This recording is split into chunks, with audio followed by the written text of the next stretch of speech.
I think the biggest story this week was a right hamstring that was too sleepy to play, apparently, as Kris Bryant had left the game on Wednesday night, I believe, with a fatigued right hamstring, which is an ailment I've never heard reported before.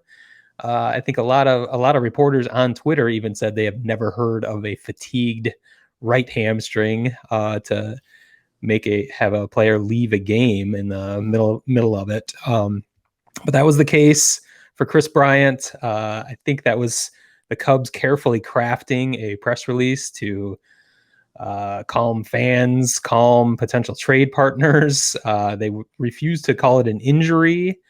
As opposed to Bleacher Report that you retweeted out, said Kris Bryant left the game with right hamstring injury, which isn't disingenuous. It turns out to be false, I guess, later as it's been played out.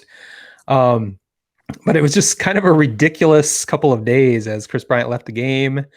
A lot of speculation, a lot of confusion, a lot of scratching your head. As you know, David Ross even came out and said Bryant looked like he had heavy legs before the game, and so whatever that means, he's just coming off the All-Star break, so it doesn't seem like the fatigue should be an issue necessarily. That's why speculation went immediately towards a true hamstring injury, which has been an epidemic across Major League Baseball. And I wasn't surprised to see it. Being a White Sox fan, having someone with a hamstring injury just seems like another day at the office. So, that situation sent me to the every day breathlessly waiting for the lineups to come out to see if he was back in, as the Cubs would say nothing about his status. You'd get vague things like, oh no, he's fine, we're just going to let him sit another day.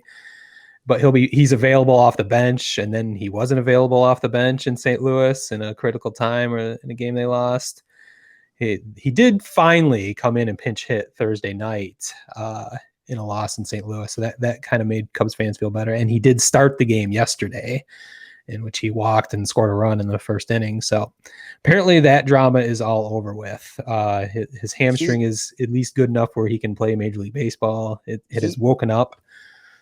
He was part of the. I thought it was interesting though, because he only had, I think, 2 official at bats yesterday, because he was the player they used in the double switch, which is puzzling to me why you would take arguably your best hitter out of the lineup.